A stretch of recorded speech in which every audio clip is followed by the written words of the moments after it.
बिस्मिल्लाहिर्रहमानिर्रहीम। नाज़रीन, programme current affair के साथ आपका मेज़बान सैयद आसिफ अली हमदानी हाज़िर खिदमत है। नाज़रीन, आज सुप्रीम कोर्ट के अंदर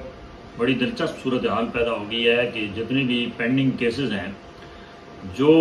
पार्लियामेंट के अंदर गैर कानूनी तरीके से तरामीम की गई और जो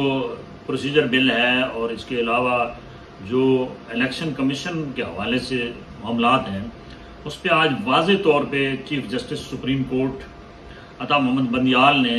कहा है कि मैं, क्योंकि अब रिटायरमेंट मेरी करीब है, तो मेरी ये दिली ख्वाहिश है कि जाने से पहले मैं तमाम केस निपटा के जाऊं। इससे ये जाहिर हो रहा है कि ये क्योंकि मरियम नवाज का भी जो रमज़ान शुगर मिल्स का केस था वो दोबारा पुटअप हो गया, उन नैब ने करवाया है और नैब एक मरतबा फिर मुतारिक हो गई है शरीफ फैमिली के खिलाफ। राना सनाउल्लाह का केस भी पुटअप हो गया और इसी तरीके से शहबाज शरीफ और नवाज शरीफ की जो केसेस जो माफ़ किए गए हैं, नैब ने किए हैं, उसके ऊपर भी सुप्रीम कोर्ट के अंदर जो है वो रीओपन होने के लिए अपीलें दायर हैं। और उस पर चीफ जस्टिस का जो मूड है वो ये नज़र आ रहा है कि अगले चंद रोज़ में ड्रामाई तब्दीली आएगी और जितने भी कर्जे माफ़ कराए गए हैं, केसेस माफ़ कराए गए हैं, वो दोबारा रीओपन हो जाएंगे और नवाज शरीफ की मुश्किलात में वही इजाफा रहेगा जो पहले था। अब सवाल ये पैदा होता है कि क्या जो अभी जो चीफ जस्टिस हैं, ये रिटायरमेंट के बाद जो अगर ये बिलफर तमाम फैसलों को कलअदम करार देते हैं, तो क्या नेक्स्ट जो चीफ जस्टिस आ रहे हैं वो, उनके बारे में तो ये तासुर दिया जा रहा है कि वो प्रो नवाज शरीफ हैं, क्या वो फिर इस चीफ जस्टिस के जो फैसले होंगे वो उसको कालादम करार दे देंगे और इस मुल्क के अंदर यही सिलसिला जारी रहेगा? ये कहाँ पे थमेगा कि इंसाफ के तकाजे पूरे हों और जो है वो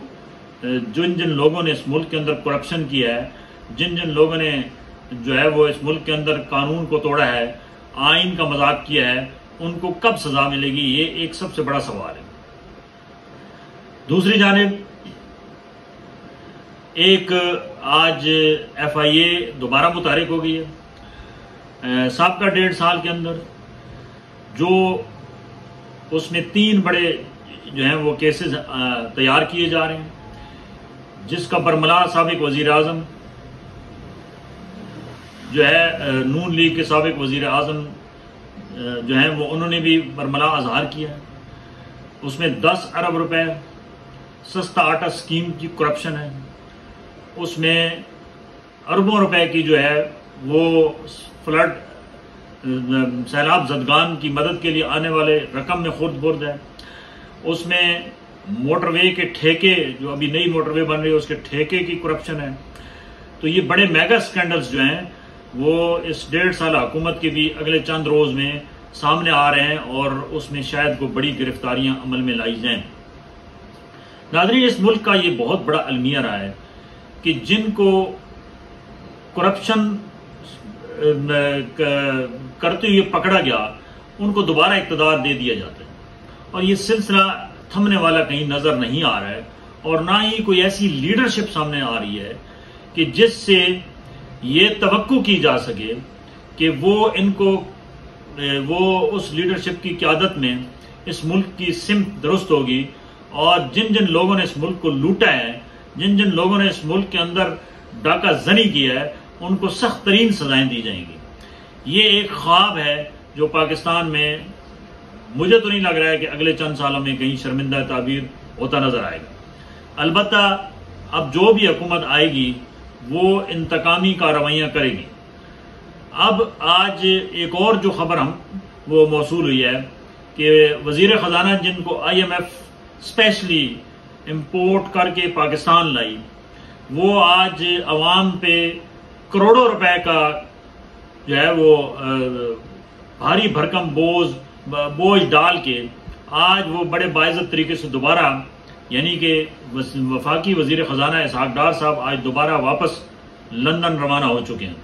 और अगले चंद रोज में साबिक वजीर आजम शहबाज शरीफ भी अपनी फैमिली के हमरा लंदन जा रहे हैं, जिससे ये जाहिर हो रहा है कि लंदन प्लान फिलहाल जो है वो फ्लॉप होता नजर आ रहा है और ये बावर कराया जा रहा है कि नून लीग को पंजाब के अंदर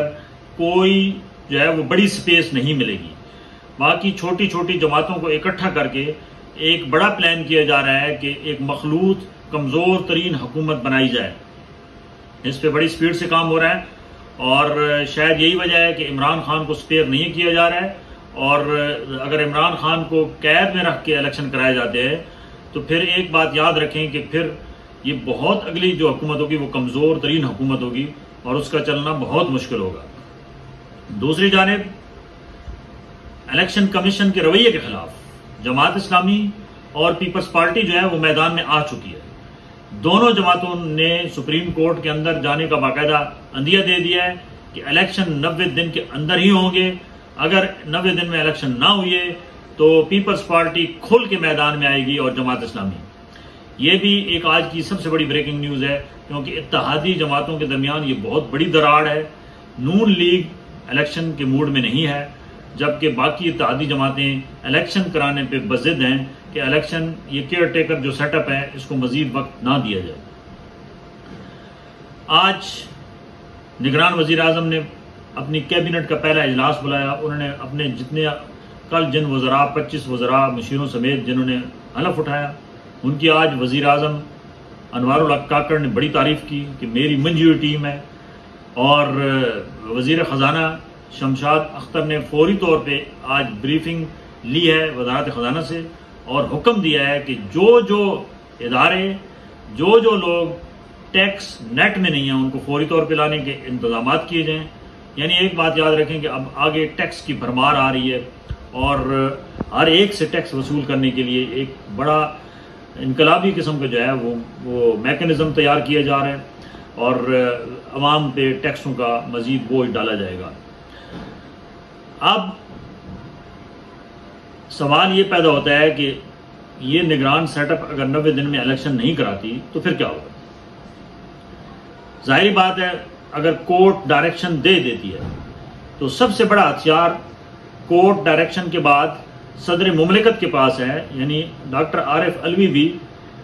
ये समझें कि अभी उनके पास आखिरी पत्ता है जो उन्होंने खेलना है। डॉक्टर आरिफ अलवी अपने सदारती इख्तियारात को इस्तेमाल करते हुए इलेक्शन की तारीख मुकर्रर कर सकते हैं और आईनी तौर पे ये उनको हक हासिल है और निगरान हुकूमत जो है वो उनके हुक्म अदूली नहीं कर सकती, क्योंकि ना कौमी असम्बली है ना सेनेट है। अब ये वाला बिल की सूरत में एक्सटेंशन नहीं ली जा सकती। तो ये सदारती आर्डर पे इलेक्शन मुमकिन है और ये सदर मुमलिकत जो है आरिफ अलवी ये नजर आ रहा है कि वो ये जरूर अपना जो है वो आखिरी पत्ता खेलेंगे और इलेक्शन जो है वो बर वक्त कराने के लिए वो किसी वक्त भी हुक्मनामा जारी कर देंगे। नाज़रीन, अल्लाह ताला से दुआ करें कि अल्लाह ताला इस वतन अजीज को इन मौजूदा बहरानों से निकाले और जितने भी यहाँ इस हमारी किस्मत का फैसला करने वाले हैं अल्लाह उनको अक्ल सलीम दे कि वो अवाम के मफाद में अच्छे फैसले कर सकें। बहुत शुक्रिया। अपने गिरदोनवा के लोगों का ख्याल कीजिए।